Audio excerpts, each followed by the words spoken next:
ఉమ్మడి ఖమ్మం, నల్గొండ, వరంగల్ పట్టభద్రుల నియోజకవర్గ ఉప ఎన్నిక ప్రారంభం దగ్గర నుండి కూడా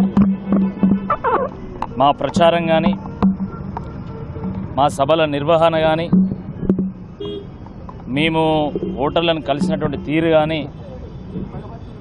లేదా ప్రత్యర్థుల మీద మేము మాట్లాడినటువంటి విధానం కానీ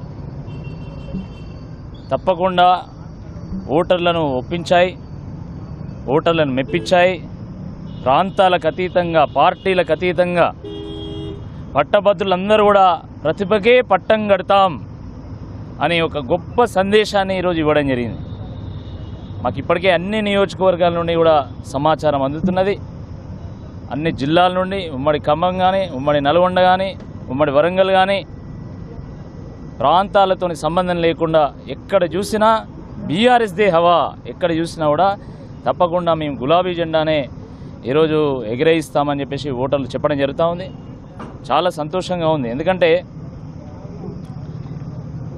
మేము మొదటి నుండి కూడా, అంటే అటు కాంగ్రెస్ పార్టీ అభ్యర్థి ఎన్ని రకాల చిల్లర మల్లర ప్రయత్నాలు చేసినా కూడా మేము ఓటర్లను నమ్ముకున్నాం. ముఖ్యంగా నేను ప్రజల్లో దైవత్వాన్ని చూసినటువంటి వ్యక్తిని, ప్రజాస్వామ్యంలో ప్రజలే దేవుళ్ళు అని భావించి నేను 11 సంవత్సరాలుగా ఆనాడు భారతీయ జనతా పార్టీలో అయినా, నేడు బీఆర్ఎస్లో అయినా కూడా నేను ప్రజల మధ్యలో ఉన్నా, ప్రజలతో మమేకమైన, ప్రజలకు ఆపద వచ్చినప్పుడు అండగా నిలిచినా, ప్రజలకు ఆసరా అవసరమైనప్పుడు వాళ్ళ తలలో నాలుకలా ఉన్నాను. కాబట్టి తప్పకుండా అది నాకు కలిసి వస్తుంది అని చెప్పి నేను నమ్మినా, అది కలిసి వచ్చింది. చిన్నోడు అని చెప్పి నన్ను చిన్నబోయేలాగా చూశారు. కానీ కేసీఆర్ గారు పెద్ద మనసు చేసుకొని నన్ను చేరదీసి, నువ్వు చిన్నోడివి కాదు, నేను పెద్దల సభకు పంపుతా, ఆ పెద్దల సభ యొక్క పెద్దరికాన్ని కాపాడు, పెద్దల సభలో పేదల గురించి పెద్దగా ఆలోచించి మాట్లాడు అని చెప్పి వారు ఆశీర్వదించి దీవించి నన్ను ప్రజల ఆశీస్సుల కోసం పంపితే, ప్రజలు కూడా పెద్ద ఎత్తున వాళ్ళ ఆశీస్సులు తెలియజేసినట్టుగా నాకు సమాచారం ఉంది.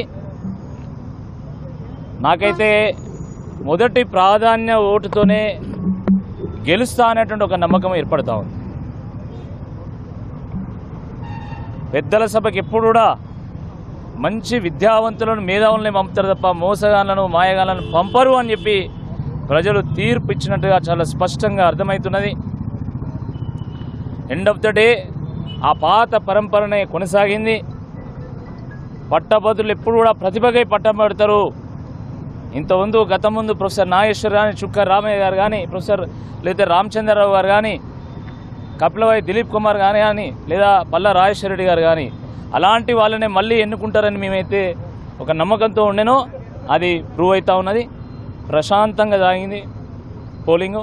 అక్కడక్కడ అధికార పార్టీ వాళ్ళు సరే కొంత ఓటర్లను ప్రలోభ పెట్టేటువంటి ప్రయత్నం చేసినా, కొంత ఇబ్బంది పెట్టేటువంటి ప్రయత్నం చేసినా కూడా అవేవి కూడా ఓటర్ల యొక్క ఆ ధైర్యాన్ని కానీ, ఆ మనోభావాన్ని కానీ దెబ్బతీయలేదు.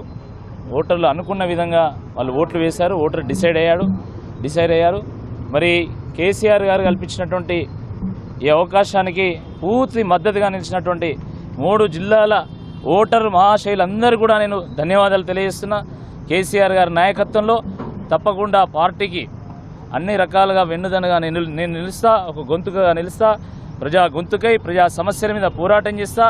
నేను ఎన్నికల సందర్భంగా, ఎన్నికల ప్రచారం సందర్భంగా ఏవైతే నేను ప్రజలకు మాట ఇచ్చానో ఆ మాట తప్పకుండా, ఆ మాట వీడకుండా తప్పకుండా మడవదిప్పని పోరాటం చేస్తా, అలుపెరగని పోరాటం చేస్తా, ప్రజలకు అండగా ఉంటా, పార్టీకి అండగా ఉంటా, ప్రజలకు అందుబాటులో ఉంటా అని చెప్పి ఈ సందర్భంగా నేను విజ్ఞప్తి చేస్తాను.